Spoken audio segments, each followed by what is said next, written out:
which is a secret persecution program. And I live in Sweden. So I'm a gang stalked targeted video living in Sweden, targeted with gang stalking of targeted videos. I've been targeted with gang stalk for more than a decade, and what I want to address in this video, and we'll see what else we'll get into, but I already decided it's kind of like the main topic to get into talk about this video, and we'll see what else I might get into talk about, and if anything. So, long story short, after being targeted with gang stalk for more than a decade and starting to whistleblow about gang stalking, speaking out about it, I got put in a psychward, okay, involuntarily committed. And long story short, after generally whistleblowing about gang stalking, which is an effective form of resisting this activism, risky, which means I don't recommend it, Taraton videos, just off the cuff, okay, because they're more likely to try to take you out, and you can expect to get more intense tone if you start whistleblowing about this. I got to a point where it's like I was already paying too heavy of a price without being a whistleblower, and it's like I couldn't help myself but start speaking out, basically. So that's the point. After whistleblowing about gang stalking on videos more than a decade generally, and getting more specific about certain people in this city, and talk about these people are targeted for the gang stalking program. I'm being abused, talking about these people with covert abuse. The same people do what's called a DARVO campaign, deny attack reverse victim offender, and work to discredit me. So basically, Mike says a ton video. He says these people are started targeting for the program, kind of being more specific. Like these people are targeting for the gang stalking program. They're targeting me for the program with narcissist always abuse tactics. Like subtle targeting. These people start targeting for the program with covert abuse. The same people go on the DARVO campaign to paint me as mentally ill. This guy's paranoid and crazy and thinks we're out to get him. Because I look at them and I see them being out to get me. I see them targeting me for the program. And when I start speaking about that, the same people on the DARVO campaign, and this guy's paranoid and crazy and thinks we're doing things to mess with him. Okay, he's paranoid and crazy because he's saying that we're targeting with covert abuse for this persecution program called gang stalking. So the same people go, this guy's paranoid and crazy, and he thinks we're out to get him, and he's crazy for thinking we're out to get him. And the Swedish police are definitely involved in it, and they were the people that came to get me. So the Swedish police, remember, gang stalking is a state persecution program. The state is involved in gang stalking, and gang stalking couldn't go on without being sanctioned by the state. Okay, so I don't have to get into proving that the government is involved in gang stalk, or there's a certain government department that's called the gang stalking agency or something like this. Something like this couldn't go on without the government letting it happen, understand? See? And here's the first person getting blocked. No, you're lying. No, I'm not lying. Okay, I'm speaking the truth. So, and cyberstalk is part of it. So a lot of people come in when I make live streams like this, say this guy's on meth, on drugs, once again work to discredit whistleblower, real-time perception management in my chat.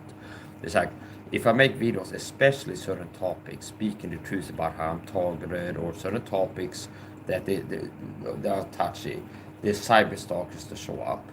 This guy's paranoid and crazy, this guy's on meth, stop doing meth, okay, you're a crackhead. Basically, they will respond in real time by doing a real-time smear campaign. But they send cyberstalkers into my chat to say I'm crazy, to try and perception manage my viewers in real time, and also to trigger me and things like this. I've talked about this before. So just sending cyberstalkers to harass me in the chat as I'm speaking about gang stalking is an attempt to discredit me. Even if they're not saying you're crazy or this guy's on drugs. Because if they can get me to flip out and crash out and go nuts and like rant and rave and be all livid, you come off as more unstable, unhinged, and like more crazy looking. Just if you like really worked up as you speak the truth about conspiracies. So even them just working to piss me off and trigger me in the chat is perception management. It's not just about hurting my feelings. And then they also do things like come in and say that this guy's on drugs and crazy. Nice point.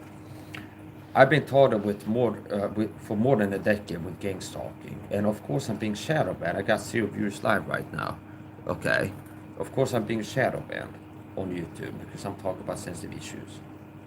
I also notice how YouTube removes likes on my videos, which is why I hide the like count, because if I show it, I'm part of giving a false reality to people. Because it's like I go live, I say I got 12 likes, refresh the page or check back 3 hours later, it says 2 likes, one of which are mine, see? And I don't believe there was 8 people, something like this, they left the like, and then 2 hours later, go, you know what, wow, this video, let's go back and find it and remove my like, okay? There's like 8 people in the same 4 hours, something like this. So I do believe that that's part of the like YouTube censorship angle, where it's like they remove likes.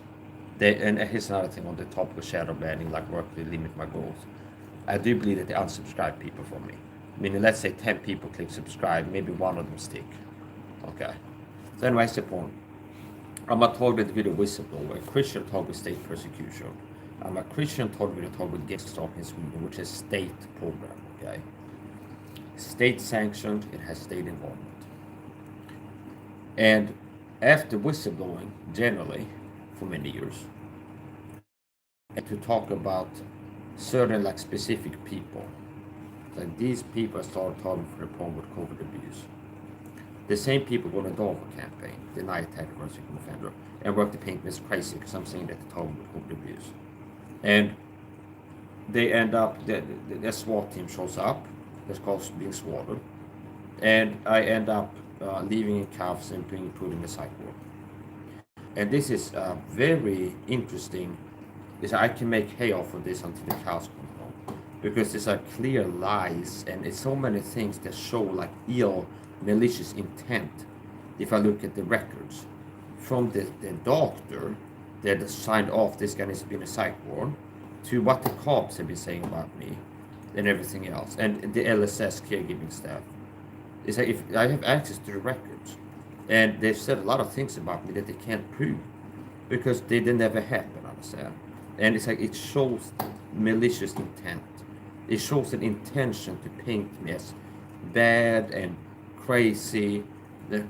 Understand? So anyway, it's the point. Like for example, I know that when I saw the doctor, nothing I said proved insanity. But they wrote this guy needs to be in the psych ward. But nothing I said or did showed that I was crazy. Okay? It's like at worst I said I'm a child of God, which is doctrinally true, I'm a Christian, see? And that's after she said, okay, you're going to the psych ward, I'm a child of God. Okay, kind of like last words, because I was in front of witnesses. Because I was half expecting they're going to Epstein me inside the psych ward and take me out of there. Okay? And that's one of the risks. If you're on video, if you get institutionalized, they might make you have an accident in the institution or die of natural causes, or you unaligned yourself in there or something like this. Okay. So after she indicates it's like she's made the decision going to the cycle, I'm a child of God. Okay. Which is true. It's the same thing as saying you're a Christian. Okay. And what she wrote down is he says he's the singular child of God and therefore cannot be insane. I never said that. My mother was a witness. My brother and several police officers, if they had the border camps running, they would be on the border camp too. Okay? That I never said that, see? So, looks like what you'd expect if the doctor was like in on the take and they got like a hit job. It's like a beställning job. It's like, yeah, your job is to go and say this guy needs to be in the psych ward. Okay? And it's like, since he's not giving you something to work with, it's like, okay, he said this, that shows he's crazy.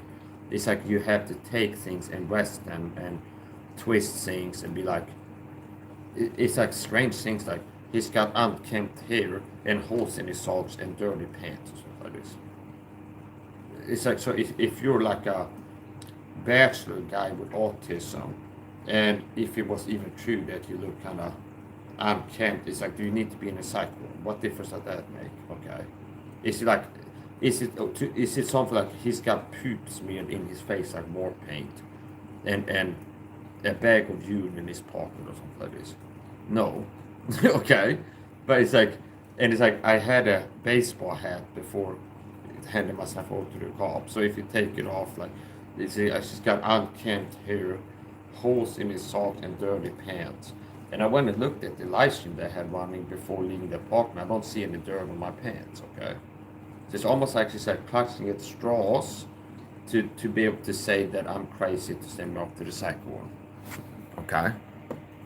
So anyway, now I made a video on TikTok in Swedish about this, but one little detail that I find very interesting is if somebody would accept the conspiracy or not, clearly the Swedish police department wrote things that are wrong in the records, and they work to demonize me, using my autism to demonize me and smear me.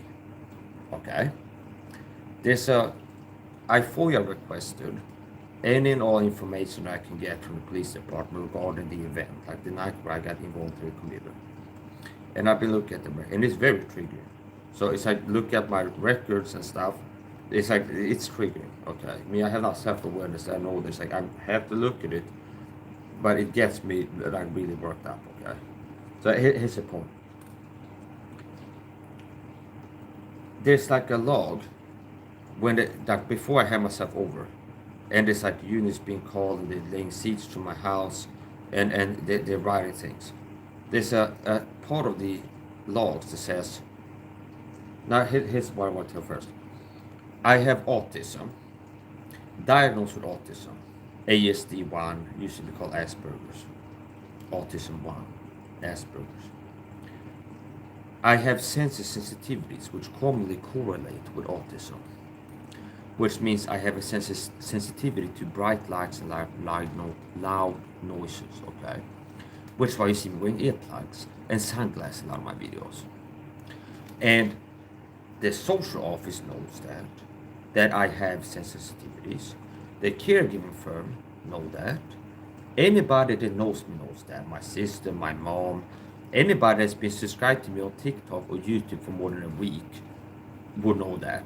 Because it happens often that I'm live and somebody comes in bullying me because I'm wearing sunglasses. You look so cool with your sunglasses.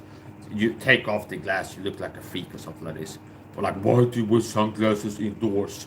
Okay. Then I go, because I have sensitivities, I have autism. Okay.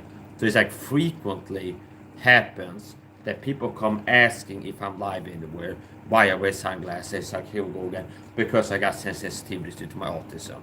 Okay. Would you wear earplugs? Because I have sensitivities. Okay. The social office knows that. That is the same house as the police force. Okay. Meaning, that's in my records. There's like, I got sensitivities and I wear sunglasses and earplugs. First time I see a new social worker, if there's some kind of meeting, it's like, I show up wearing earplugs and sunglasses and like a baseball hat. And because I'm not rude, I go, show up to me, I go, the reason I'm wearing sunglasses is because I got sensitivities to fluorescent lights in the ceiling, and that makes me feel like stressed and stuff. And they go, okay, no problem. And then sometimes people go like, we could like dim the lights if you need. I go, it's fine for a few minutes, as long as I wear my sunglasses for this. Okay? So, the social workers, the social office, know, it's in my records. They've been told, they know that I have sensitivities, that's why I wear sunglasses and earplugs. The caregiving firm, they have a job to come clean with me, know that I wear sunglasses and earplugs because they have sensitivities. Because once again, if there's a new person, it's like, oh, he's a first-time worker, that's caregiving staff to come clean with me. I go, I'm wearing earplugs and sunglasses, I got sensitivities. Okay? It's like the first time I let them know, okay? Because I'm not entitled about self-awareness, which means it's pattern breaking.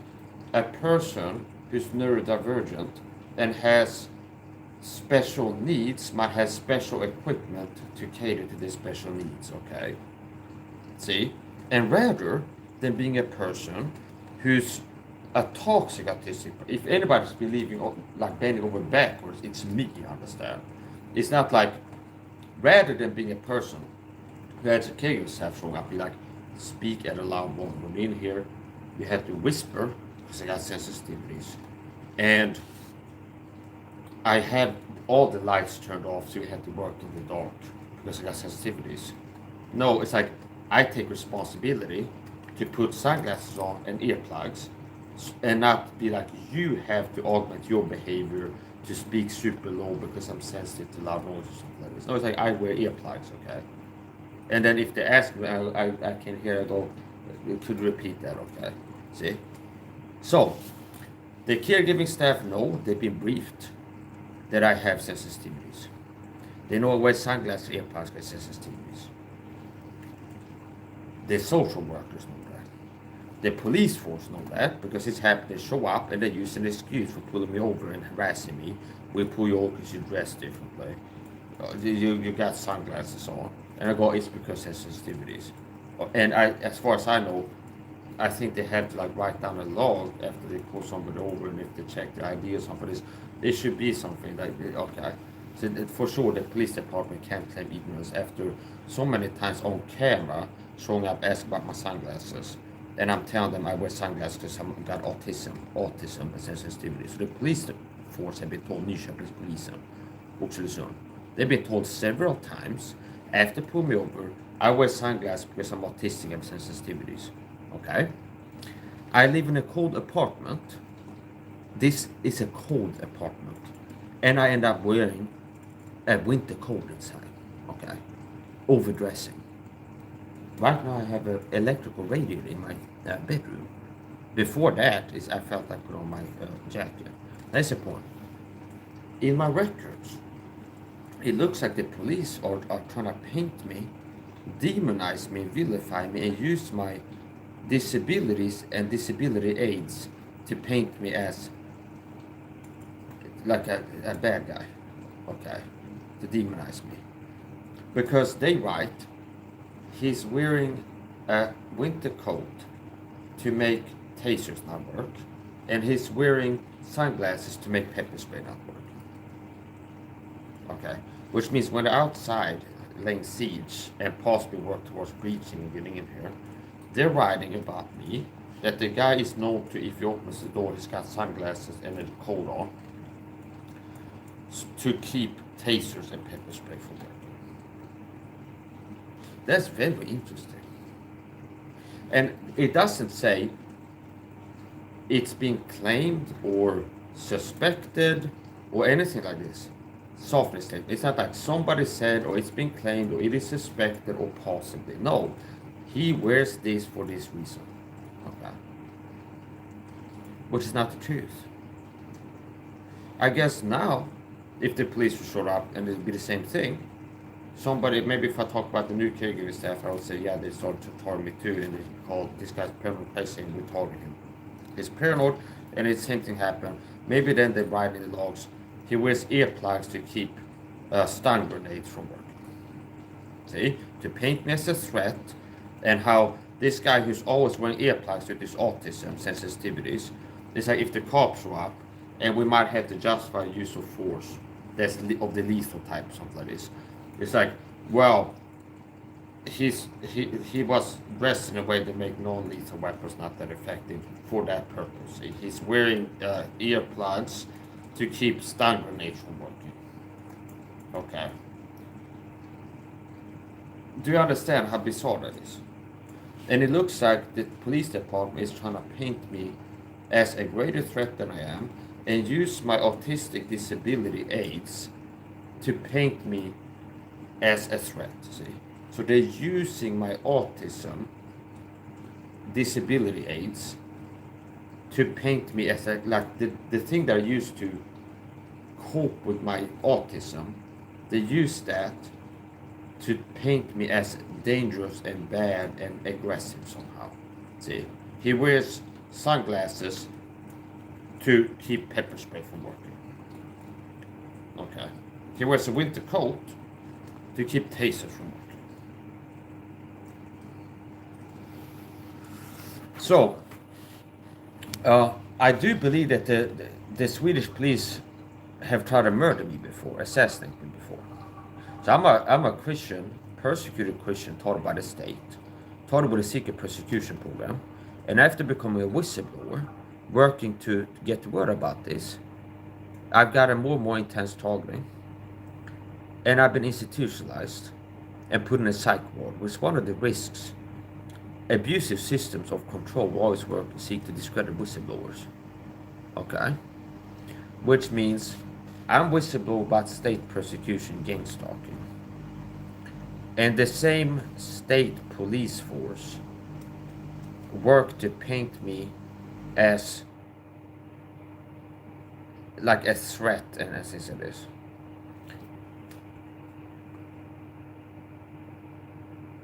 And it's like while being triggered and talk about this in recent streams, some which have been privatized. Sometimes I get triggered and I have to pull the streams after the fact because I get go a little bit too far. But one of the things that I did recently is I talk about this topic. It's like the police wrote down he's wearing a winter coat to keep taser from work on him. He's wearing sunglasses to keep pepper spray from working. Which is like, the reason I wear a winter coat is because I live in an apartment that's pretty cold. It's like a cold draft. I have allergies, which means I have the air vents all the time, so like open the window to have a draft going, okay? Which means it's gonna be cold in here. And I end up overdressing. Now there's difference, there's like I can overdress extra much and going outside and stuff like this, but the point is this: if I wasn't a toward the video, I would still be dressing heavily. I like to be warm, okay? So that's the point. Which looks like they're trying to paint me as a threat, and it can also look as, in my analysis, it's like, if you think about the context, the cops are outside working towards a breach, okay? Where they might have to the SWAT team bust down the door and burst in. And it's like, if I wanted to use lethal force and shoot the guy, and it's gonna be a court case, it might be like, why didn't you use less lethal weapons after you breached? Why did you shoot him? Well, he was wearing sunglasses to prevent pepper spray from working. That's why I didn't deploy a less lethal pepper spray option. Okay? Why didn't you use tasers before shooting the guy? Well, he was wearing a winter coat aggressively to keep tasers from working on him, see? So, yeah, we went lethal on him, but he was like prepared militant autist that's wearing sunglasses and a winter coat to keep a less lethal weapons from working on him. Okay? Do you understand how there's like a smell of like an intent of like this behavior would match somebody plotting to like, we're hoping to shoot him, and then to be able to justify the use of force, it can help to paint him as a villain. Okay? To be like, well, the guy wears sunglasses and everybody knows this because of his autistic sensitivities, but we as the cops that are going to breach his apartment, we will say the reason wear sunglasses to keep pepper spray from working. And being a person that's actually have like special interest in being interested in weapons and armor and general things like this, and martial arts, it's not even accurate. It's not that pepper spray doesn't work if you wear sunglasses. If you spray pepper spray on this shirt here, I will be reacting to it, see? It's not that pepper spray had to get right in your eye for it to work on you. Okay, but anyway, he's wearing sunglasses to make pepper spray not effective on him. Now, the cops know that's not the truth. I know that's not the truth. Which means wearing sunglasses doesn't keep pepper spray from working. I've seen police body cam videos, several, where it's like American police body cam videos, and they're like in an apartment to like, I don't know, domestic violence, or like to get some guy who beat up his girlfriend, and this is a wrestling match, one of the cops that put pepper spray and spray it. And a cop who's like 5 feet away starts reacting, like their eyes are tearing up. So just being in the same room that pepper spray is sprayed in can make people react, understand? It's like chopping onions. If I was wearing sunglasses and chopping onions on a cutting board on here, I'd still be reacting to it, even wearing sunglasses. It's not like I would have to get the onion and juice it and like pour the juice into my eye for me to start tearing up and having issues. It's just have it on the countertop and chop it. Sunglasses or not, it's still gonna affect you. It's like a gas, it radiates out. I would spray pepper spray on the floor here. If I would have pepper spray on the floor, I'd be sitting here like this. So it doesn't even have to touch my body, it just has to be within 5 feet of me and I'll be reacting to it, okay? So,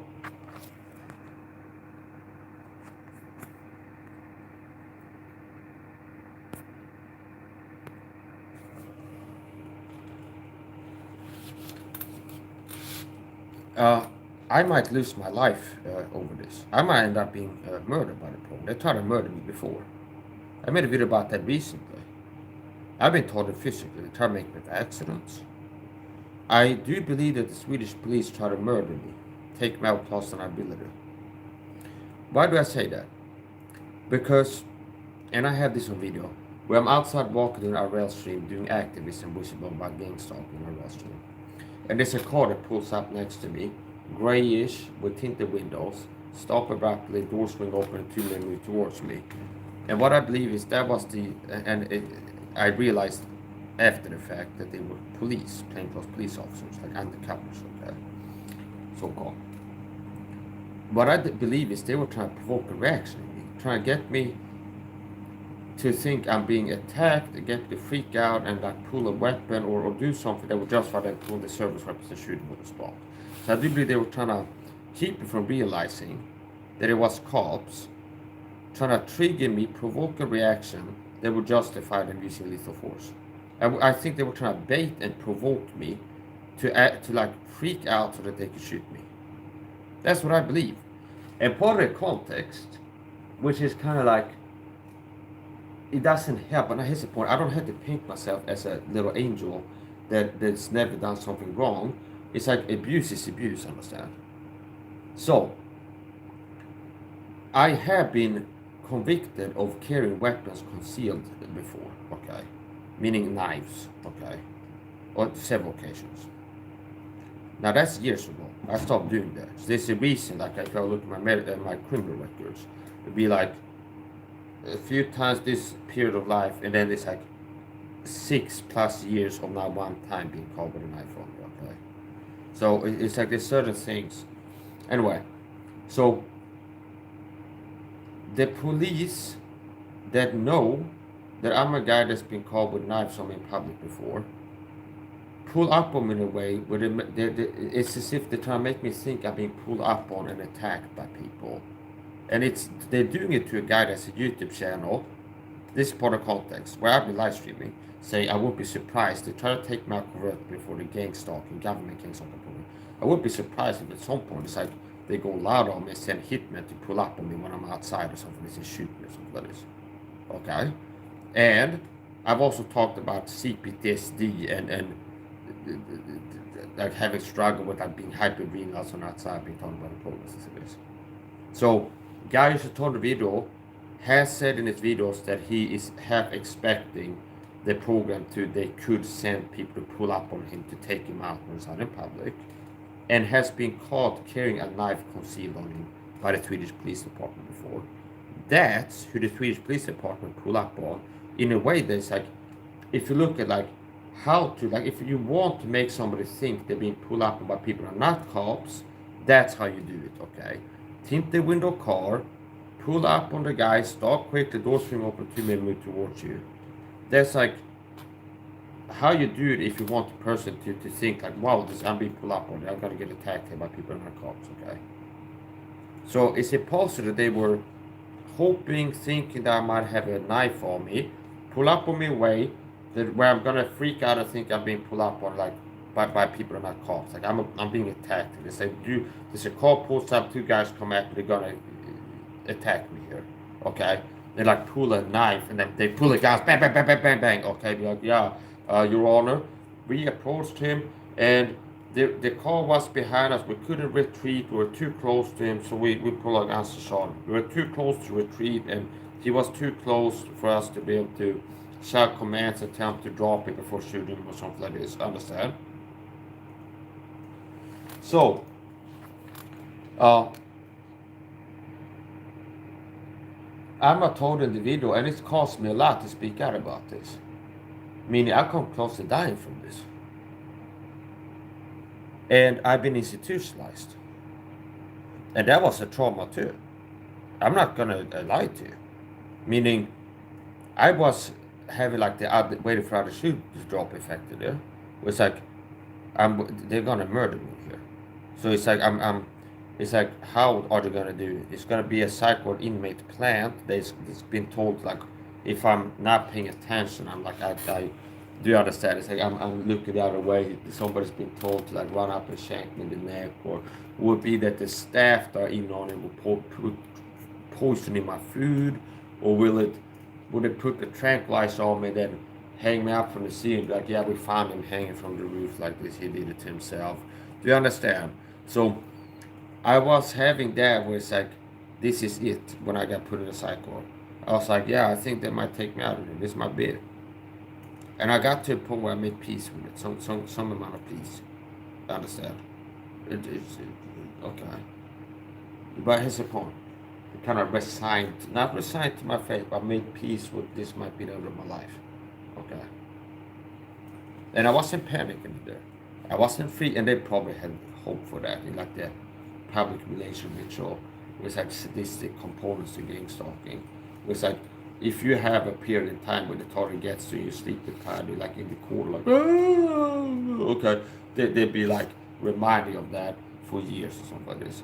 And they'd be like, sadistically, the gang stalkers be like, how look at him, like being so weak, understand? This is like how they are. Do you understand? I mean, if you would, I don't know,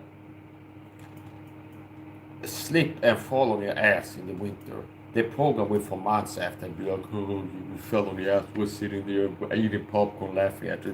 Like, this is how they are. Understand? This is how they are. So, anyway, it's important. So there's sadistic components, elements of the program. They're sick, disgusting people. Okay, that's the point. This is a state program. Why do I say this is a state program? Because it's more accurate to call it a state program than to call it a non-state program. Because the program couldn't exist without state involvement allowing. Without the state, the Swedish government letting this happen, it couldn't. Okay? And I've seen the government be directly involved. Okay?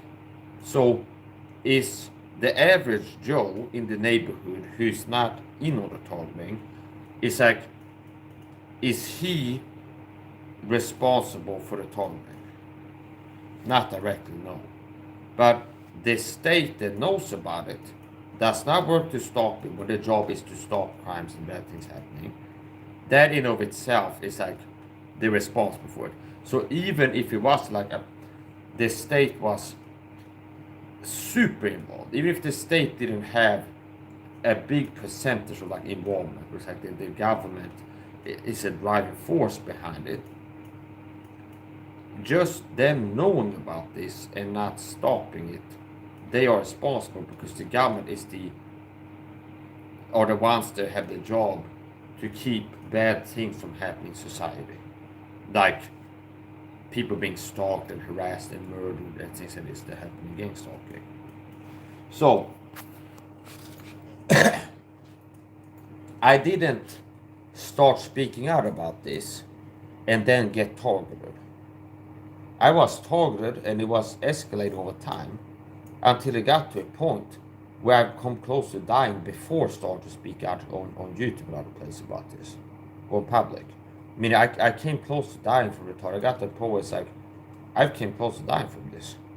And it's like I'm already targeting unacceptable levels, which made it not easy, but more easy to make decisions. I got to the point where I can't help myself but start speaking out about this. Understand? And I was already paid. So it was like I was getting baby level targeting until I chose to start exposing it, and then they started targeting me heavy. They were targeting me heavy, and to a point where it's like I might die from this targeting, so I might as well like go down swinging and work to expose it as long as I can before I die from it, because it looks like I'm gonna die from this sooner or later, no matter what. Before I start speaking out. Now, if you're a target individual, you have to be aware that if you start speaking out, they're more likely to try harder to take you out. And you can expect to have more intense targeting. So I don't go like, hey, you pussies out there, if you're a TI man, start making videos exposing this something like this. Because that's a decision for you to make, okay? It's like that's a life-altering decision. And you're gonna have to live with the consequence of that. So I'm giving you the ability to make an informed decision. So I will tell you that speak out about this is a way to resist and fight back and work towards stopping the targeting. But starting to do that makes it more likely that they'll try hard to take you out. That you will get taken out, okay? And you can expect to get targeted more intensely by the program. So it depends. It depends on what you're willing to risk, okay? I mean, there's nothing that's entirely safe. Allied soldiers in World War II, they joined the fight against the Nazis. They were risking their life. They were risking serious injury, death. They were going through uncomfortable things. But they fought. See? So, the Swedish police, I'm really, that's what I wanted to, that little detail, like little note in the FOIA request papers, I wanted to address that and then some. So I addressed that and then some. I made a TikTok video about this, like a 10-minute TikTok, real short, whatever, okay, video in Swedish about this. And basically what I'm talking about here, I'm autistic. Swedish cops use my autistic disability aids to paint me as a villain and demonize me and lie about why I'm wearing my... So the truth is I wear sunglasses because I got sensitivities. I wear earplugs because I got sensitivities. Why do I have this? Because I'm autistic, okay? And what does the cop says? That the reason I'm wearing sunglasses is to keep pepper spray from working. So do you understand? It would be like if I had a wheelchair and the same thing happened, the SWAT team shows up on the right. The guy is known to open the door in a wheelchair so he can run people over with it. He's in a chair with wheels on it so he can ram people. Okay. And if you ask where do you have wheelchair, because I've got a disability, that's why I live in this service home. And this is a disability aid that I have due to this disability. A wheelchair. It helps me to live as a person with this physical disability of not having legs that I can walk on. Okay. And then if the cops are up, they get the guy in the psychward. And there's like a seat before the SWAT team reaches. The guy is known to move around in a wheelchair, a chair with wheels on it so he can run into people with it or something like this. Do you understand? So it's very interesting. And it's very hard to excuse that. Because it's easy to prove intent that they're doing something wrong than for them to justify it.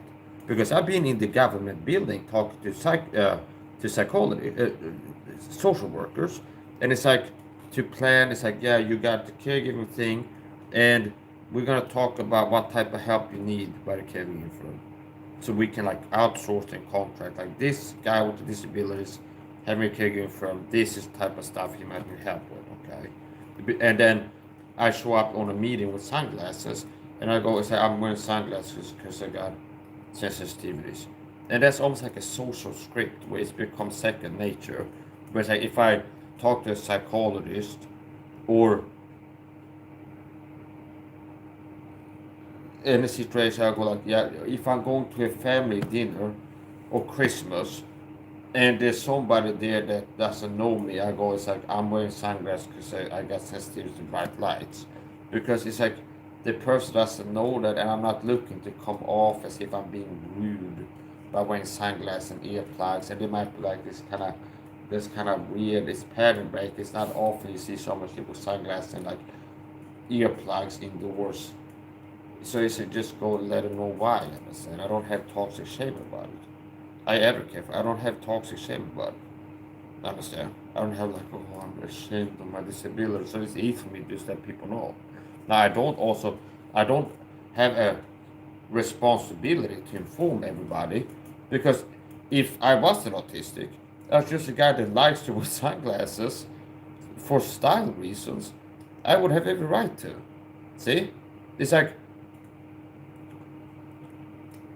if a person has a mohawk, a blue mohawk, and show up in a social office to apply for like food stamps or for this, do they have to, like, even though they don't have the blue mohawk as a disability aid, do they have to explain the reason I got this haircut that's pattern breaking and looks kind of stands out as being different, a blue mohawk, is I'm a punk rocker, and part of the punk rocker culture is wear like leather jackets with studs on it, and like the mohawk with different colors.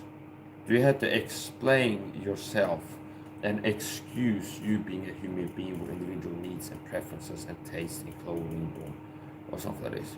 No, you don't have to defend being an individual, a human, and kind of explain yourself for because it's not something. It's like my disabilities.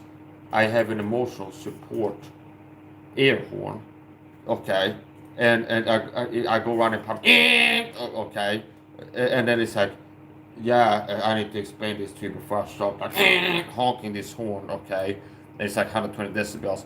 It's like I got some kind of disability, and I need this to kind of make me snap out of some kind of dissociative state or something like this.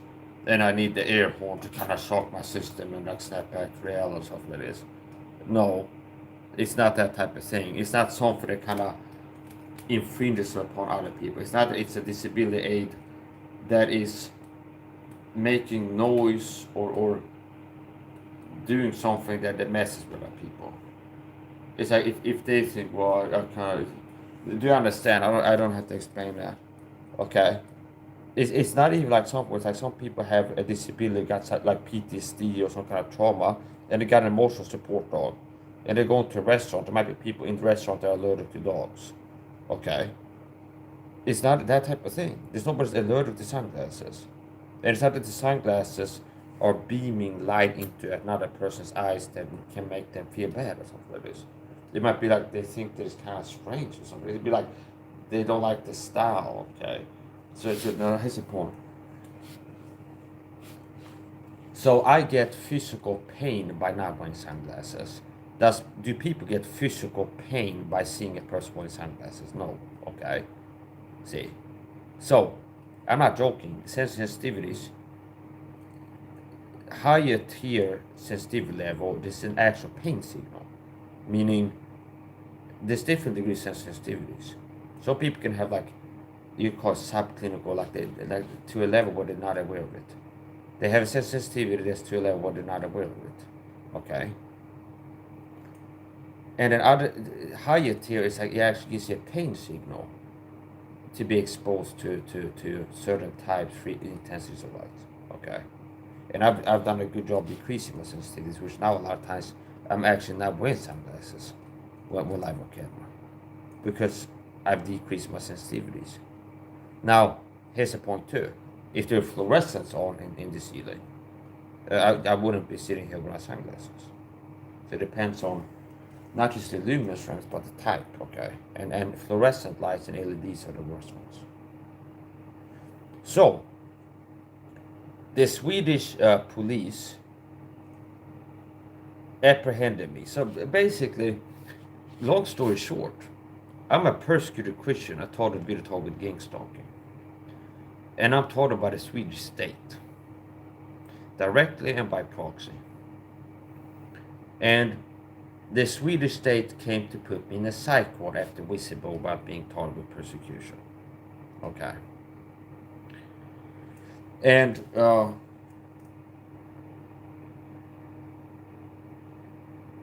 I wouldn't be surprised if they were kind of hoping that they could shoot me this time because it didn't work the last time when they pulled up on me and it didn't work. It's like I didn't give them an excuse to shoot me, and I wouldn't be surprised if they were hoping that this time let's try again and see if we can get him to freak out so we can shoot him. Okay, I wouldn't be surprised. I would not be surprised.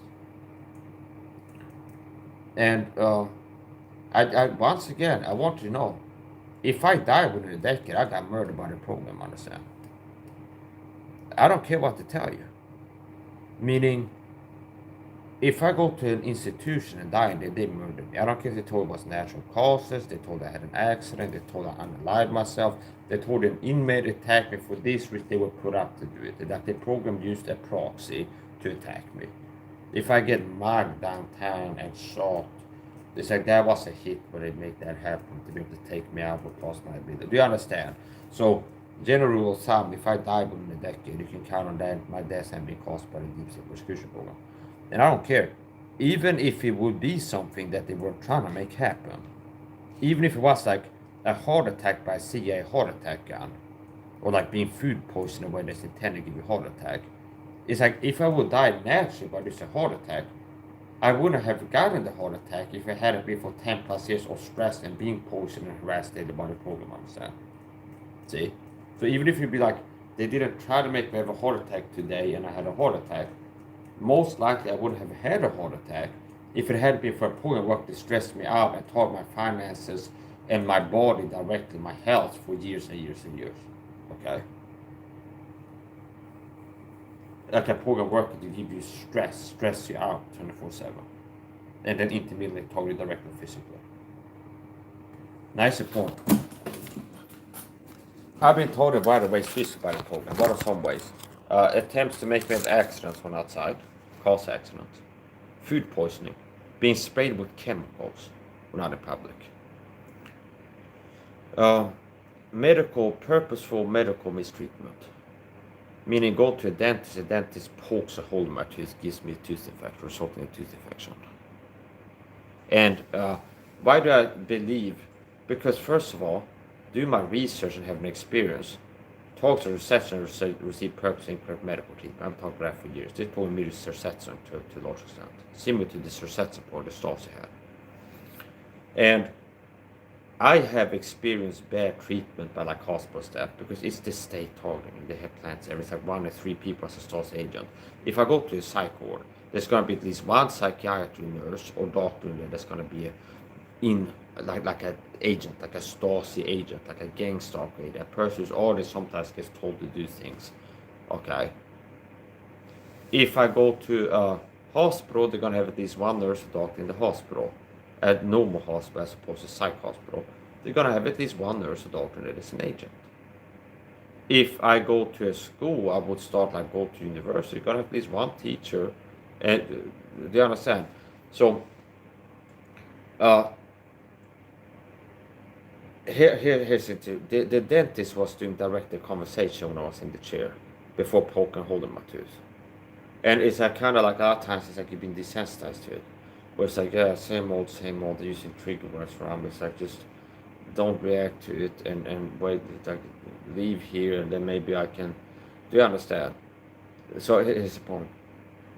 After I left the dental clinic, and the dentist had poked a hole in my tooth, which can give you tooth infection, give you heart attacks and strokes. And I believe that the program put up to it. And they were doing direct speech before they did that, which shows to me that they're an agent for the program. Okay? The program had placed a dead rat animal outside the dental clinic as some kind of psychopathic mocking the victim. It's like, we just gave you a mortal wound. We just poked a hole in your tooth by this proxy here. We had planned that when you go here, they've been told you're going to poke a hole in your tooth. And we know that gives you heart attacks and strokes, tooth infections. And then after you got this plan, we're going to place a dead animal outside the dental clinic. So when you leave, you see like a dead animal on the ground. And there'll be some kind of psychopathic mocking the victim thing, which like you'll be dead like this animal here from what we did to you. Okay. So anyway, that's the point. I've had numerous physical targeting attempts at my life by the program. And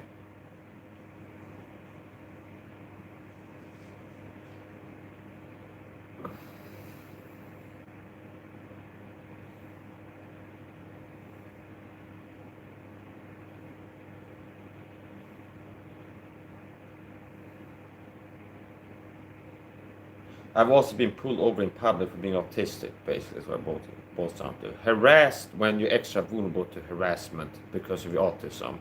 And when the cops try to justify the pull me over, it's going to my autism aids, wearing sunglasses or hearing protection in public. And then create a stressful circumstance, which you're already like stressed and socially anxious, and as a person that's had agoraphobia, so you're already stressed based on when out in public, and then the cops show up, and then if you go like, why are you pulling me over? It's like because you're wearing sunglasses and like headphones, stuff like this in public. So it's like we're stressing out an autistic person by pulling them over And then when they ask why you pull me over, we go to the autism aids as an excuse for pulling them over. So, do you understand? So, anyways, the point.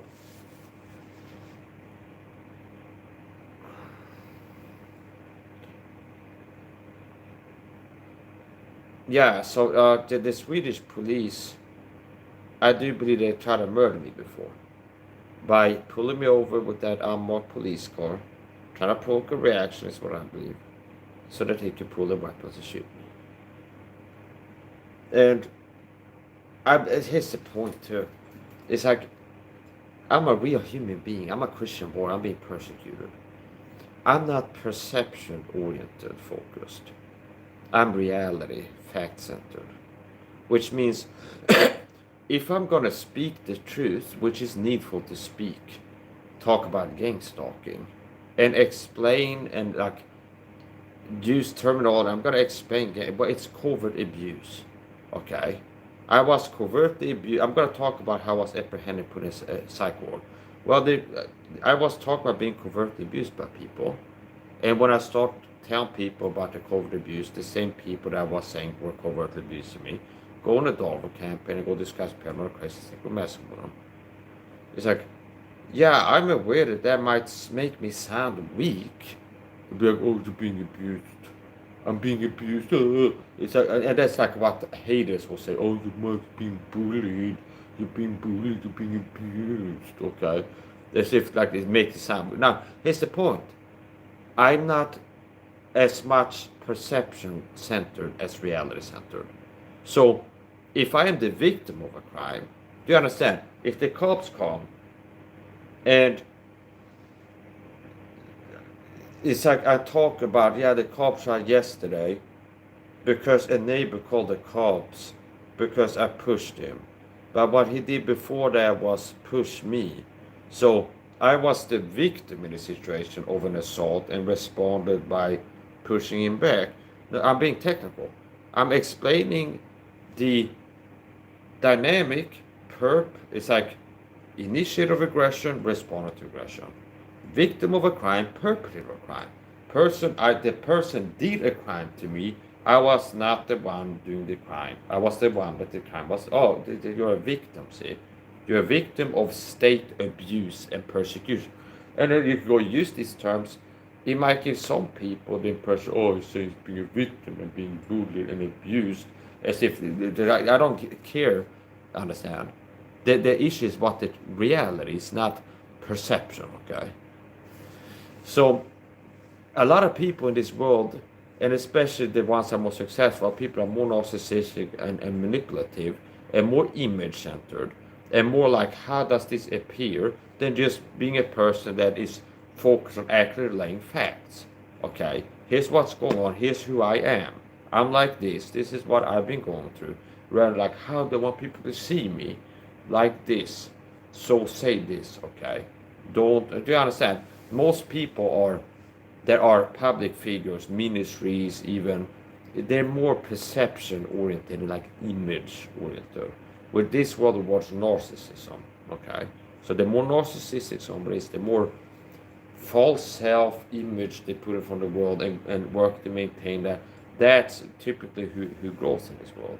And now people are like, eat gaff, I'm gonna tell people what reality is. Okay? And not be focused on how things appear and sound and how people feel hearing it or something. This is here's what reality is, okay? So here's the point.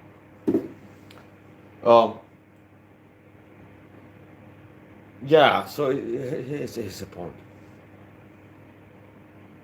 I go my take on things in commentaries. Like, here's what happened. Here's my commentary on what happened. Okay? And the beauty is, even if people deny, I don't believe that the cops did that with militia. It's like, the fact is, they were wrong, okay? So they wrote that the reason why sunglasses to make pepper spray not work when the outside get ready to break in here. It's like he's wearing clothes to make non-lethal not work as well for that intent. So the reason this guy's wearing sunglasses is because he wants to make pepper spray not work on him, to make it not effective. And that's by the cops, the outside prepping to breach and get in here. It's like non-lethal weapons won't work on this guy because he's been preparing and he's wearing clothes to make a non-lethal sniper. See? Interesting. And I would go a very bold theory that I think that they might have been purposely doing this to be like paint the guy as greatest threat and like paint him being who he is as like he's it looks like their behavior would match. The cops wanted to take me out and be like, we want to go lethal on this guy and we might have to argue for use of force. It's like, why didn't you try less lethal, or why did you? Well, because he was preparing, he was wearing stuff to make an non-lethal not work. So paint me as like an aggressive person. I'm wearing sunglasses, weaponized autism. I'm wearing sunglasses as a weapon to make their weapons not work on me. I'm wearing sunglasses against the Swedish police. I'm wearing a winter coat against the Swedish police that might try to tase me, okay? But in reality, I live in an apartment that's cold, and I wear sunglasses because I got sensitivities, and I wear earplugs right now. And maybe if it will happen again now, like if I go, oh yeah, if as an example, like let's say the new kicking firm, I felt like they started covertly abusing me for the gang stalker program too, as fine monkeys. And I go talk about that hypothetically, and I go, yeah, these people have been doing, and then they call like this guy who's paranoid, saying we're messing with him, and then the cops go, oh yeah, we like they show up here, okay, and they'd be like, I won't be surprised, he's wearing earplugs to make our stun grenades not work, chockgranater, distraktionsgranater. So they like the SWAT team has grenades they throw in. They are not like explosive or like shrapnel. It's just like a camera flash and like a loud bang. They're supposed to kind of disorient you and kind of make it easier to get control of, okay? And I won't be surprised if it's like, well, we'd like to get into this shooting, okay? And then if it'd be like, why didn't you at least try to subdue him by throwing stun grenades first? Well, he was wearing earplugs and sunglasses to make them not work as stun grenades. So that's why you just pushed in and shot him as soon as you saw him with lethal weapons. And he was wearing a winter coat, so our non-lethal weapons wouldn't work. And sunglasses, so pepper spray and stun grenades wouldn't work. So that's why we went in and just started blasting. Right? Do you understand? It's like the behavior matches the Swedish police force wanting to demonize me and working towards like looking like they want to hurt me and being able to justify it, understand? Like preemptively, like proactively, like working towards, yeah, we might have to shoot this guy, so let's paint him as big of a threat than he is, and let's use his autistic aids to paint him as more of a threat, okay? Nice point.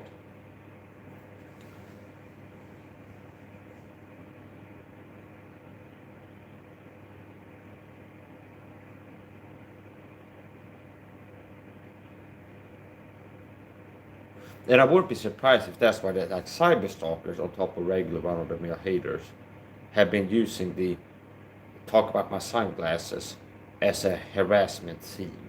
Which like, you look ridiculous sunglasses, why do you wear sunglasses? Hoping I will have some insecurity, but I go like, be like, oh, because I look great and I'm so for this.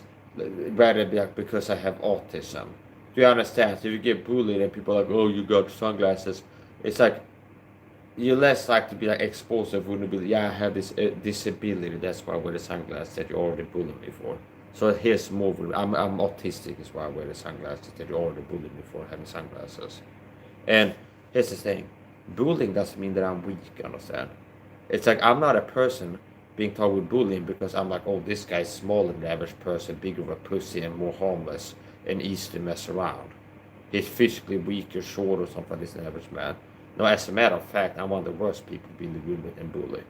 Okay? And here's the thing. People who bully others risk getting physically attacked, like statistically. Meaning, people who bully others, not over the internet, and that's why bullying gets more extreme and it's more common on the internet because it's a very low stakes game. It's like somebody bullies me in the chat behind a cyber stalking flat.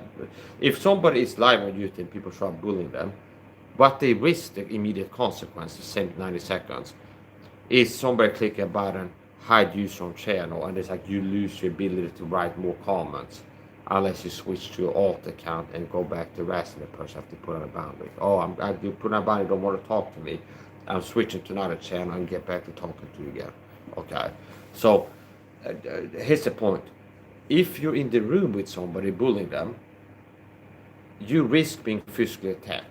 Okay, I'm not teaching in this video that if you're being bullied, you should physically attack the bully. I'm saying that statistically, fact, psychology, statistics, crime statistics, it's like there was a physical confrontation, what led up to it. Significant number is like somebody was bullied before there was a fight, okay? See? There was an assault, cops were called, and then they asked, why did you punch the guy? Because he was bullying me before that, something like this. Cops get called to high schools all the time.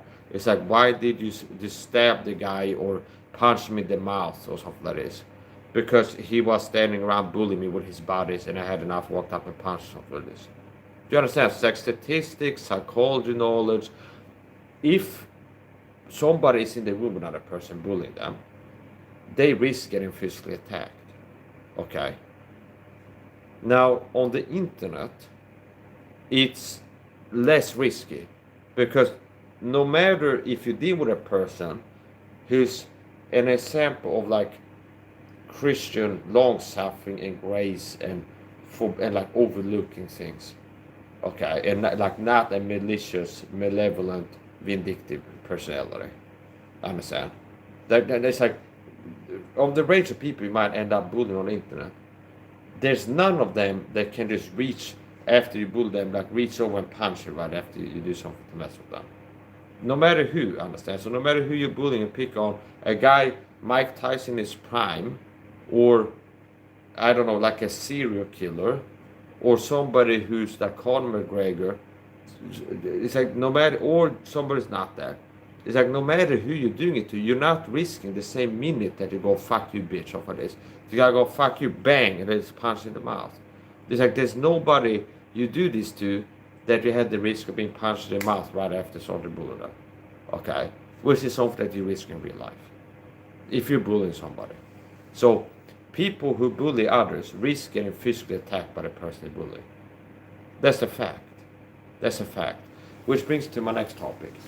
In my experience and analysis, I can tell that the people that do the real life covert bullying have been given a false sense of security. They've been talked to and like they've been told lies, okay? Where it's like, you're gonna get in the room with Mike and bully him. And then a person that's is like, well, what if he doesn't like it and loses his crap from being provoked and attacked with it? You don't have to, he would never dare to attack you physically. If he did, he could have fly something. It's like it boils down to that. Meaning the people that show up in the room bullying me, they've been told lies to make them feel like that's entirely safe to do. Understand? So, and I'm not saying that I'm threatening, but I'm saying if you're bullying somebody, you risk you risk consequences. And since I see people taking orders to bully me that wouldn't have a chance if I wanted to kill them, understand? I've seen people bully me that if I would, in the room, I'd be like, if I would want to kill this person, they wouldn't have a chance to leave this apartment alive, understand? In truth. Do you understand? And I still see them bullying me in the same room. Which tells me, it's like narcissists that do narcissistic abuse, they can flip it off. Which means if a narcissist goes to prison, now they're not narcissistic abusing anybody with narcissistic always abuse tactics, not gaslighting people, they're not running smear campaigns on the inmates, because they risk getting their brains bashed in this environment. So they just switch off the narcissistic abuse behavior. But I've seen flying monkeys in the room with me doing narcissistic abuse long term, and they're smaller than me, less athletic, less trained, they're in my home, and if I decided to hurt them, that's my decision. I decide, meaning if I would decide that they're not going to leave unharmed, they would not leave unharmed, understand? And I still see them long-term consistently abusing my home with narcissist always abuse tactics. I've seen that before. And I could be talking about plumbers, I could be talking about I don't know, birds that land on my back and abusing me. Okay, I could be talking about the past caregiving staff. This hypotheticals, but I've seen that. Okay, and I'm not joking. So that tells me, since they're doing narcissistic abuse in the room and they do risk getting physically hurt, most likely they've been told lies. They've been told he would never dare to stand up to you, something like this. If he did, he couldn't succeed in inflicting consequences on you, something like this. It's like, you don't have to worry about the guy. He would never dare to get aggressive at you for bullying him. If he did, he wouldn't have a chance to hurt you, something like this. And I'm not having to say that I am planning or threatening to get free. I'm saying, if you're bullying somebody, there's a risk that it escalates to a physical conflict. Understand? There is a risk, which is like, here's a potential change. Person is in the room bullying another person. The bullied person goes, "You bully me. Don't do that anymore." And they go, "Oh yeah, I'm going to bully." And then maybe the bully makes it physical, and the person defends themselves, and the bully gets really hurt. Understand? So I don't have to like make threats for it to be true that if somebody's in the room with me bullying me, they're in danger. Understand? And I determine if they get to feel comfortable and safe doing that. That's my decision to make. They don't have a vote in the matter. They don't get to decide if it's safe and comfortable to be in the room bullying me. I decide that. They can choose to show up and here bullying me, but I choose if they get to be comfortable and safe doing that. Like feel comfortable and safe. 100%. It's not if or when or something like this. So, here's the point. After having been criminally, illegally, immorally targeted with covert abuse by flying monkeys of the gang stalking program for months and months and months, and not being vindictive, see? That's my reward, see? For bearing it, being charity suffered long in its kind. For a long time, I've been suffering this abuse and provocations and stuff. And I could have, if I wanted to, get even with them. I could have closed the distance and hurt them. Understand? But I didn't. I didn't even get like, "Fuck you, bitch, you fucking bull." I didn't even like confront them verbally. But it's just ignore, okay? Keep working on exposing gang stalking to the public. That is the program that keeps recruiting people to mess with me. It's like, ignore the flyer monkey as much as possible and just focus on working to expose the program. And long-term being targeted, I didn't report it to the police that I get a legal consequence for the actions. I didn't get physical with them, okay? But when I, as an autistic person being targeted with covert abuse long-term, respond in a way you expect an autistic person being bullied, they melt down and crash out and lose their mind eventually. I understand. Oh, the cops comes arrest the victim of a crime. The autistic person has been covertly abused for months and months and months, is reacting to it. Go put cuffs on him, put in the psych ward. The victim of the crime. Not the people in the neighborhood that have been working to drive this person to this point. Like, "I'm ready to stab people's heads off for this." Which I've talked like that in my live streams, understand? But I'm sick of this, like even in my own home. It's like these people deserve to be, you understand, they're crashing out, okay? And be like, yeah, is that like the wisest, best way to respond to it? Necessarily, no, not necessarily. But still, it's like that, I would never be act like that if it had been for long-term abuse getting me to react like that. And it's like, oh, the victim of the crime is psychologically damaged from long-term covert abuse. Okay? And reacting like a person psychologically damaged, a person with autism, harassed long-term would react. It's like they're crashing out and not melting down and losing control. They're not just freaking out. And even a person without autism, you expect to be a toddler like this to be like, yeah, you expect them to like lose it sooner or later. Okay? But it's like once you react to the toddling, the cops come to put cuffs on you. The guy's been saying people are messing with him, covertly abusing him. And he didn't go, next time that a person is in the room covert abusing me, I'm gonna pull a knife and close the distance and stab them, okay? Okay? I didn't do that, see? I didn't go, I'm gonna try to get these people in legal trouble for this. No. Just respond about like, this is happening, I'm being abused, okay? It's like, oh yeah, let's go put cuffs on him and put him in the psychward because he's crazy and paranoid. Okay. That's called dogville. Okay, so terms to Google if you're interested in this, understand this. Dogville, deny attack or seek offender. Covert abuse, okay, and narcissistic double abuse tactics. That's some terms you can Google if you want to understand what I'm talking about there. So, I've been told with narcissistic psychopathic abuse for a long time. I'm a gang stalk tornado. And after whistleblowing about this, the state comes and get me in a psychward. Okay. And the Swedish police, when I FOIA requested files from the event, there's some things in there that really that are triggering, pissing me off, and are clearly wrong, to a point where it looks like there's an intent to be inaccurate. Okay. Where it's like, oh yeah, it's one side. There's so many things that are weird. So many things that are weird. So, I'm gonna finish up. If you're a Swedish person watching this, you wanna see me talking Swedish, you subscribe to my TikTok. There's more Swedish content there. On YouTube, I now keep it English, Anglo. I'm keeping Anglo. Okay. It's the Anglo. And TikTok is more of a Swedish. There is more Swedish content TikTok. It's not every video, but a lot of times I go live, end up starting out speaking English, and then I end up speaking Swedish in the middle of it. So whatever, so I gotta finish up. Let's go back to the video. I'm a Christian warrior. I'm a target with a secret persecution program. And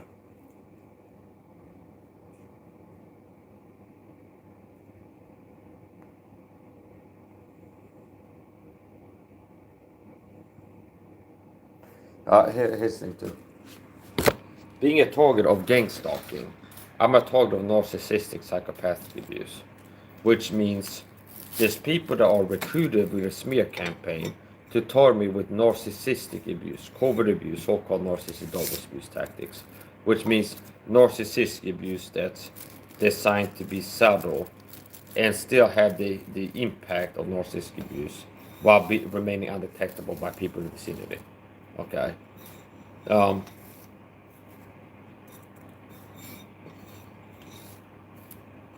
And despite that, I've remained strong, fit, and healthy, and I've been growing as a person. I've cured myself of panic attacks while the narcissistic psychopathic abuse on the highest level, institutional level, is going on. And I've been growing as a person. So, you don't take your success and be like, despite 10 plus years of gang stalking, being autistic, narcissistic psychopathic abuse at like a really high level, I've still been able to improve as a person. I'm not weak and broken down. As a matter of fact, I used to have panic attacks, mental health problems, cured myself of that while the targeting is going on. I've cured myself of agoraphobia, panic attacks. I've grown as a person. I've improved my skills and abilities. And go, yeah, therefore, I'm expecting if you're a target, you should get to the same level within a year. If you have a mental health problem, yeah, it's like I'm expecting you to be able to fix it within a year. Because I've been fixing it. No, there's gotta be specific. Some things are, there's gonna be specific, like the degree of how much you're able to grow and overcome varies from person to person. Okay? And part of what varies is the individual's will to improve and put in the work to improve and endure hardness. And like how much they're willing to improve. How much they're willing to how much work they want to put into So anyways, the point. I'm not told in the video, I'm told with state persecution. And I fully requested uh, any and all available information from regarding the event, like the day I got involved in the computer.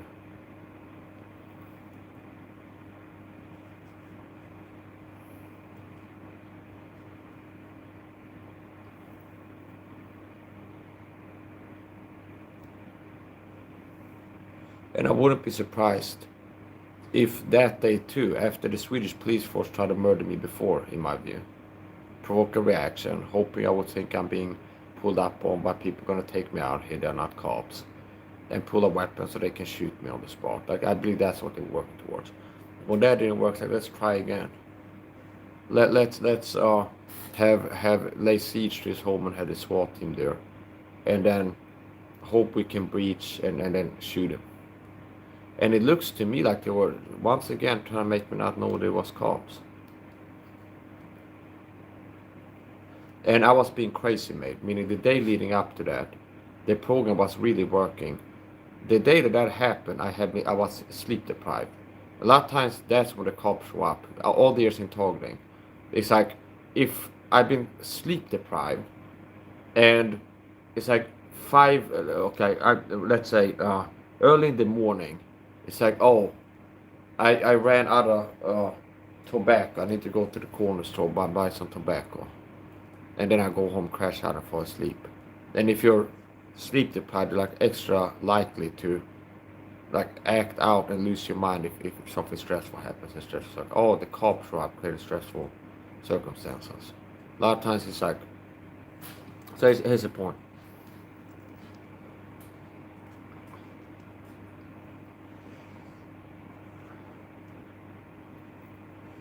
I personally believe that the cops might have been trying to take me out there, hoping that I wouldn't be sure they was the cops, get to a point where they breach, and then hoping I will think that it's like burglars come into my home and charge them with a weapon. That might be what they're working towards. Hoping I will freak out and try to fight the cops, knowing that the cops, or not realize that it's the cops, and just as they kick down the door or something like this, I'd be like, oh, somebody's breaking into my house, home defense scenario, get my spear and meet the threat in the door. Oh, it's cops with guns, and I'm close to the door holding a weapon. Bang, bang, bang, bang. Understand? Oh yeah, the guy charged us with a spear. Okay. See, do you understand? It's like me reacting, thinking it's somebody coming to get me. It's not cops, which will give the cops like an excuse to shoot me. Understand? That might have been what they were working towards. Because I'm not fucking suicidal. Understand? I'm not suicidal, which means. And I've had people write, I can't wait to see this guy show up in the police border cam videos of it. It's, oh, okay, it's like you're a gang stalker. And you're hoping to have like a snuff film sadistically, where it's like hoping I will get shot by the cops or something like this. So here's his point. I wouldn't, it's like I'm not the type of person, I'm not suicidal, understand? I'm not the type of person that would run at the cops with a knife and try to get shot by them, understand? Do you understand? Now, if a cop off duty would come up here and break into my house and jump to the window right now, I wouldn't have a problem ending his life, understand? I would not. If a cop off duty had a grudge, like, I don't like Mike, I'm gonna break into his house and try to kill him. Okay, I wouldn't have a problem defending myself. The issue is, if there's a SWAT team or cops with guns, and you pull a knife, that's like how you get shot by the cops.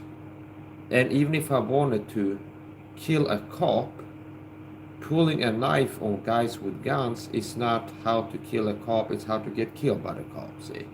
And my goal is not to get killed by the cop no matter what. So, due to the force disparity, like the power dynamic being so unequal, okay, it's like several men with firearms versus one man without firearms. If you charge the man with firearms with a melee weapon, you're likely to get shot at and not succeed in killing the people with firearms, even if you want to. So, which means I'm not suicidal. Which means even if I wanted to try to kill a cop, that would be kind of almost like suicide. So I'm not looking to die, okay? See? Which I guess it's also part of why it works a lot of times, the strategy. Because the superiority is like the firepower, numerical superiority. It makes a person that might be like, I hate the cops, and I'd like to kill these motherfuckers. Even if they would show up to a person like that, the person would be like, well, it's like I'm unable to kill these people without dying myself, and I'm not willing to die, so I'm not gonna try to kill them because I'm not looking to get killed. Okay, which I guess is meaning if they would send one cop here to be like, hey bitch, I'm dragging you off to the psychward. Maybe a person is like, enough. He's a tyrant.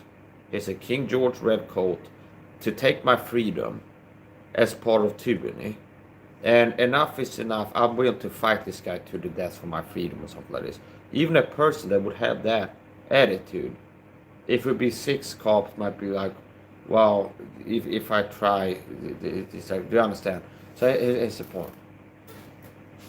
Now, we don't have to get into hypotheticals. My point is this. And I'm saying, abide by local laws, guard self-defense, use weapons sometimes. And I wouldn't use force that's not legal, okay, against anybody. That's my standard procedure. I mean, I wouldn't use force that's unjustified and illegal. Whosoever sinned transgress also the law, for sin is the transgression of the law. So I wouldn't use force against a police officer or a citizen that's illegal as an operating principle. Okay. Strive not with a man without a cause if he has done no harm. But if a thief be found breaking, so here's the point. I do believe that they have right to self-defense, and Swedish law also gives them right to self-defense. So that's the point. Even if I do believe that I would have a right to fight the Swedish police force and try to kill cops, even if I would believe that I have the right to kill cops based on what they've been doing to me, or like if they would show up trying something, doesn't mean that I would do it. Do you understand? It's not that anything that I believe that I would have a right to, like ethically, to do, morally, that I'm gonna try to do it. Okay? Meaning,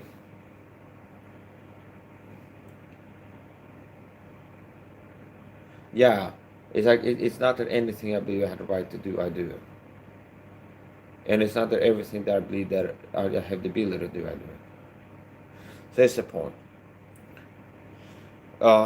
I do believe that the Swedish police force have tried to murder me before. And they have lied in papers about me. I'm gonna show you actually, and then translate it to you.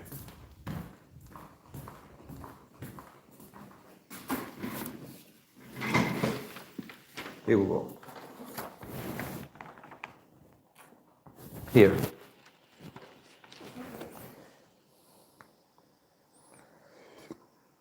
Mannen ska vara oberäknelig, brukar öppna dörren med täckjacka och solglasögon för att det ska vara svårt med ECV och OC. Enligt sjukvården har han en skyddsväst.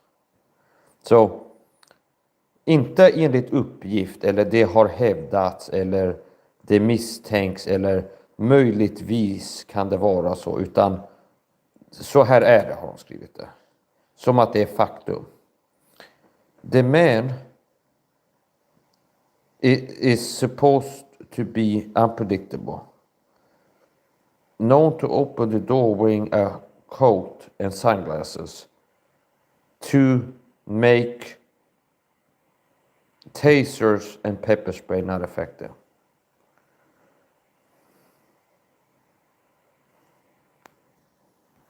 So, you want a fucking war and a fucking fight, you got one, okay? I'm gonna keep resisting you until the bitter end, understand? A lot of Christians haven't resisted to the point of blood. I have. I've resisted tyranny to the point of blood and actual bodily harm and coming close to dying, resisting satanic persecution, the deep state. And I'm gonna keep fighting you, understand? I'm gonna keep fighting. And they're not unlikely to try to take me out and work hard to take me out. But here's the point. I'm gonna keep fighting these people. And what I mean fighting, I'm gonna keep fighting, standing up for myself. It's an info war. How do you win? It's pretty simple. The gang stalking program needs the public to not know about it. This program needs to be discredited and unknown by the masses to keep going. After Epstein Island got exposed, Epstein Island is a past thing. So they're not having pedo stuff going on Epstein Island anymore because it got exposed, that conspiracy. So they had to stay secret and unknown by the public to be able to keep going. Just like gang stalking. This has to stay discredited and the public can't be aware of it. Because if the public becomes aware, the program will not be able to keep going. Which means an effective way to resist this is to work to create public awareness. So when I make videos like this, I'm working to resist the program. And yeah, they're gonna keep having a smear campaign to discredit whistleblower and have people saying I'm on drugs and paranoid and crazy. But when I got taken to the psychward and left the urine sample, there were no signs of drugs in my system. But I'm always on drugs if I check my chats. And the same 24 hours as I was lashing, I'm sure if I go look, they'd be like, you're smoking meth, stop smoking crack, as I'm live ranting and raving about gang stalking. You're on meth, you're on drugs. But when I got taken to the psychward and had to piss in a cup, no signs of drugs in my system. So, yeah, I'm a target of gang stalking, and the Swedish police are involved. It's a state program, and they've lied about me. And there's been a lot of strange things going on. And I do believe that the doctor that signed off on the involuntary committing. Here's another thing, disgusting thing. One of these little cyber stalking flying monkeys. I was live training home defense. And then somebody comes in, he's training to defend against the people coming to take in the psych ward. No, you bitch, don't put words in my mouth. And once again, it's like, oh yeah, that looks like maybe if the government wants to next time not knock on the door and go want to turn itself in, maybe next time they want to be like, smash the door, throw stun grenades into his home. And it's like, that's how they want to do it. So it's like, yeah, let's have a smear campaign where we send people to chat, well, this guy is preparing to fight the SWAT team.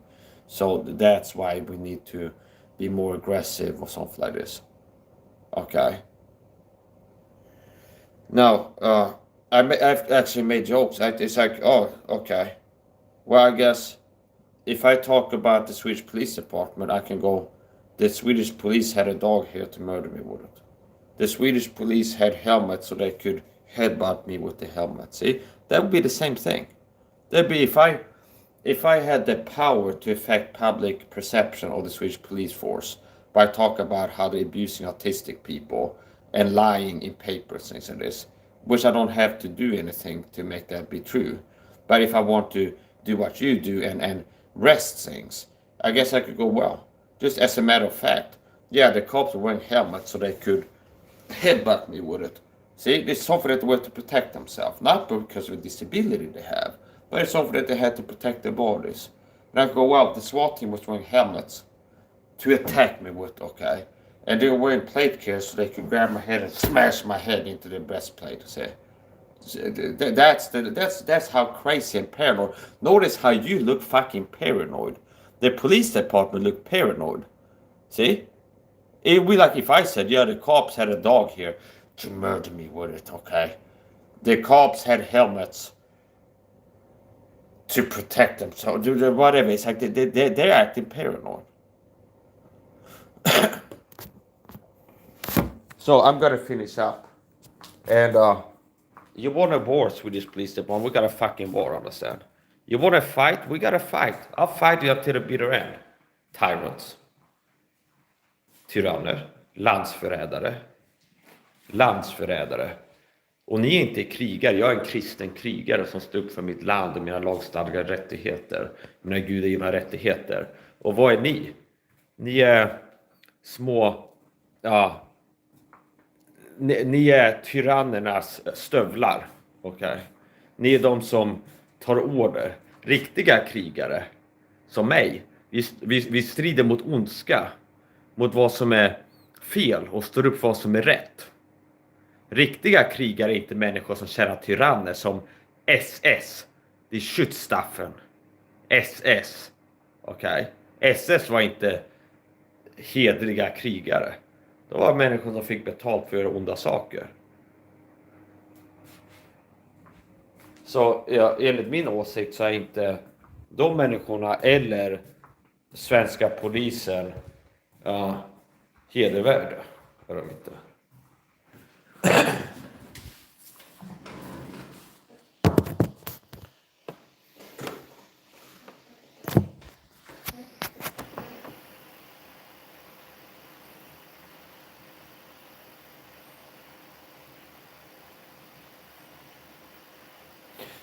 Det verkar också som att de skickade civilpoliser efter mig för jag gick till polisstationen och begärde ut bodycams. Och efter det var jag förföljd av polisen igen in i mataffären, verkar det som. Ja, därför att det är välkänt, alltså det är teoretiskt. Det är välkänt i Sverige att civilpoliser ofta har snickaruniform och ett låtsas snickarbolag. De ska spana på någon som har en skåpbil som står typ svensk snickerifirma. Och så har de civilpoliser som sitter där i. Och ofta om de förföljer folk och så har de snickaruniform. Det är välkänt att svenska poliser, så det är svårt att jag paranoider med sig. Jag tror att de här människorna jag såg i affären, där de kan ha varit civilpoliser. Alltså, okej. Därför att det är välkänt att civilpoliser i Sverige använder snickaruniformer som en täckmantel. De hade öronsnäckor i öronen.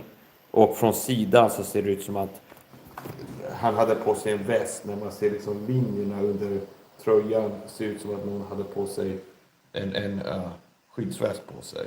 Så man ser att det liksom sticker ut så här, precis som ett linne fast mycket tjockare. Att man ser liksom kanten på västen så här, precis på samma snitt som en skyddsväst har. Och intressant att efter att gå till polisstationen så är det som att de typ, om det skulle vara så typ som att de hämnas för att liksom, oj, du går till polisstationen, du ska ju skicka civilpoliser för att följa dig in i mataffären ungefär. Och sen går de in i personaldörren också som allmänheten inte har tillgång till. Så det skulle inte få dem att det var polisen där. Så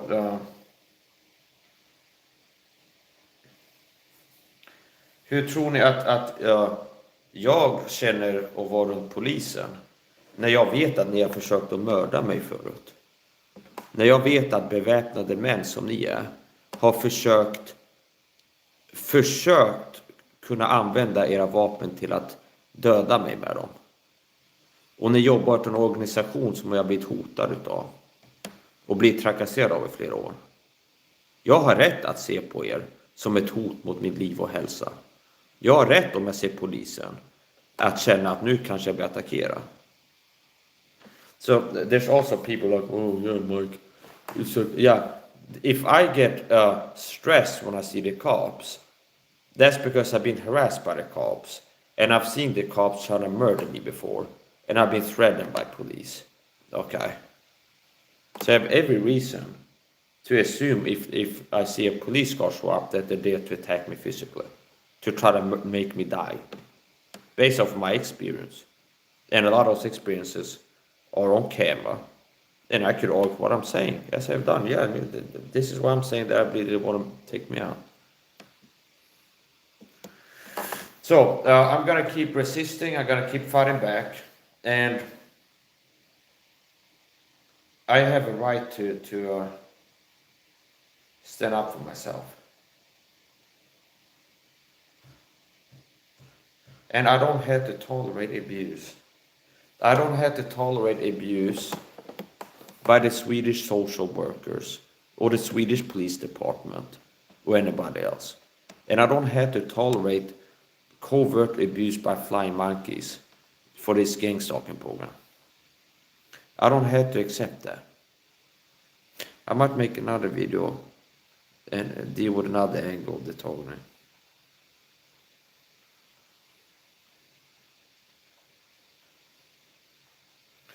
Yeah, so anyway, that's the point. I'm gonna finish up this video.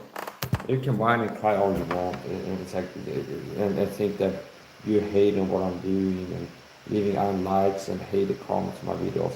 Does that look like you have the power to get to stop doing what I'm doing? You're whining about what I'm doing. Mike, you're crazy.